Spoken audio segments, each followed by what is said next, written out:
O líder da loja de Nova York foi rápido em esclarecer que o incidente não envolveu uma reunião maçônica, o uso da sala maçônica ou qualquer ritual maçônico de Nova York.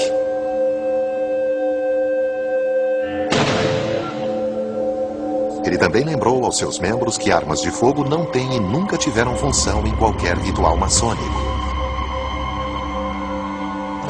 O homem que atirou em William James não tinha ideia do que estava fazendo naquela noite. Ele não queria atirar na vítima. Não vejo neste atentado nada além de uma horrível tragédia.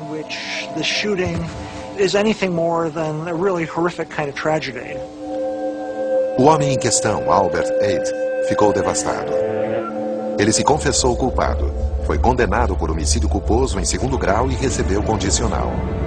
Mas com uma ficha criminal, também foi expulso da loja. Se você viola a lei e é condenado, você vai ter sua qualidade de sócio suspensa e será expulso sem a possibilidade de retornar por causa dos princípios da maçonaria.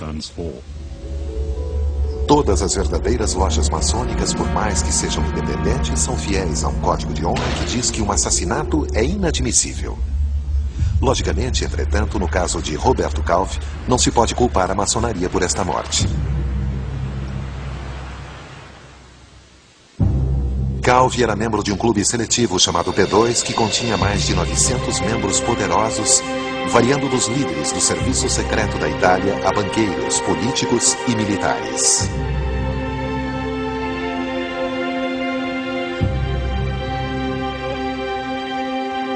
Como presidente do Banco Ambrosiano, Roberto Calvi era um novo associado ideal para o líder da P2, Lúcio Gelli. Lúcio Gelli fez uma lista com centenas de pessoas que estavam na sua mira. Havia indício de que ele estava envolvido em chantagem, usando arquivos furtados dos serviços secretos italianos. Ele tinha um plano de basicamente refazer o governo italiano com linhas mais autoritárias.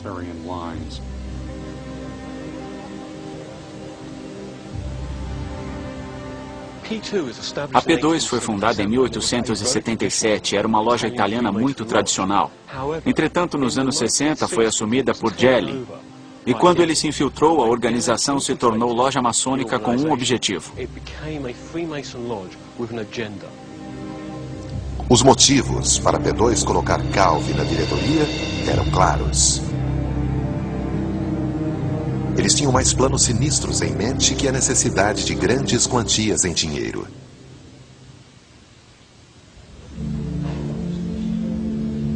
Mas por que Roberto Calvi, um homem de família e católico devoto, se uniria a um grupo renegado como a P2?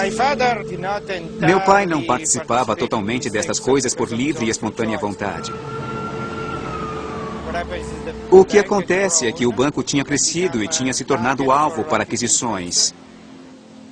Eles tinham que sobreviver entre outros grupos diferentes, tanto na área financeira como católica da economia. E para fazer isto, eles tinham que manter contato com políticos. A loja P2 era um tipo de intermediária entre estes políticos e então era mais uma coação que um ato de livre-arbítrio. Suspeito que Calvi foi atraído a P2 porque a loja oferecia oportunidades de negócios e satisfazia seus interesses na ideia de força escondida.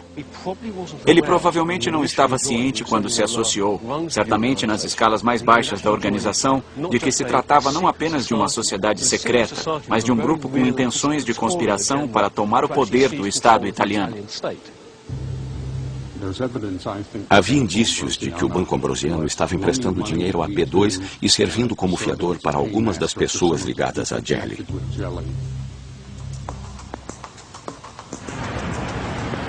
Estas afirmações, verdadeiras ou não, consequentemente levaram as autoridades a suspeitarem que o escândalo estava armado. A P2 foi oficialmente fechada no verão de 1981, após a polícia ter feito uma busca repentina na casa de Gelli e ter encontrado uma lista com o nome dos membros. Isso teve drásticas consequências para Roberto Calvi e basicamente levou à sua desgraça. A prova mais direta de que ele pertencia à organização P2 era que seu nome estava na lista encontrada na casa de Lúcio Gelli, em Toscana, durante uma batida policial. Mas Calvi nunca negou. Ele admitiu. Muitos dos seus grandes amigos também eram membros, bem como muitas das pessoas com quem ele negociava. O então primeiro-ministro da Itália, Arnaldo Forlani, foi forçado a renunciar em consequência da revelação de que vários políticos de destaque estavam na lista de membros da P2 encontrada na casa de Gelli. Jim Morse é teórico da conspiração e autor de Roe by Secrets. Sou Jim Morris, jornalista, escritor e não sou maçom. Basicamente, essa foi uma tentativa de uma loja maçônica de assumir um país moderno e criar uma certa ponte para a ditadura. Então, não pense que qualquer um que pergunte o que acontece na maçonaria é um teórico da conspiração. Esta foi uma conspiração muito bem documentada.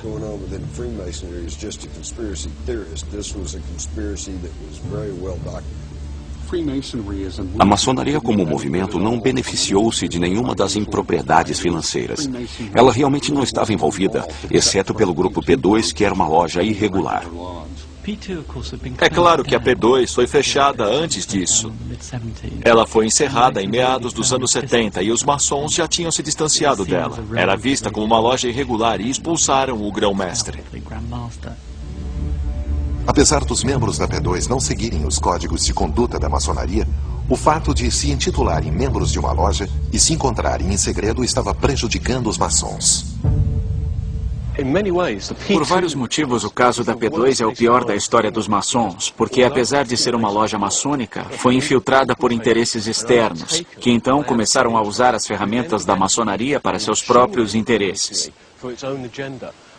É claro que, quando estourou o escândalo, os mais prejudicados foram os maçons, fazendo o papel de bode expiatório.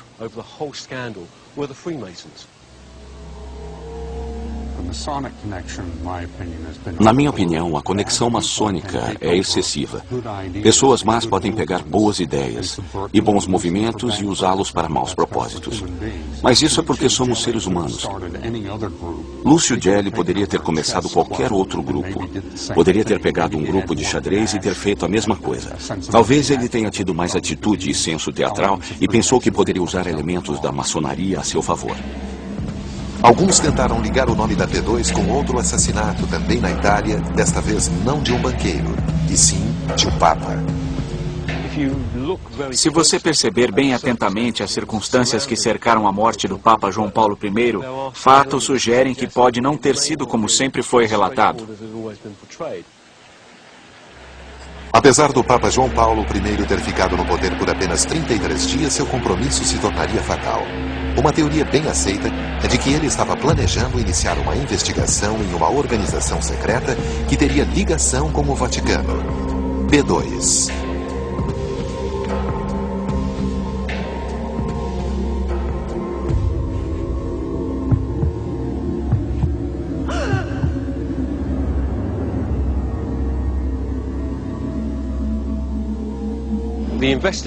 A investigação que João Paulo I teria conduzido, se tivesse vivo, prejudicaria a hierarquia dos cadeais, os membros da P2, de muitos mafiosos, a política italiana, a comunidade dos negócios italianos, os banqueiros, enfim, todos teriam suas carreiras ameaçadas e potencialmente teriam enfrentado grandes sentenças de prisão. Por causa disso, sua morte repentina e inesperada levou muitos a especularem que ele teria sido assassinado para evitar tudo isso.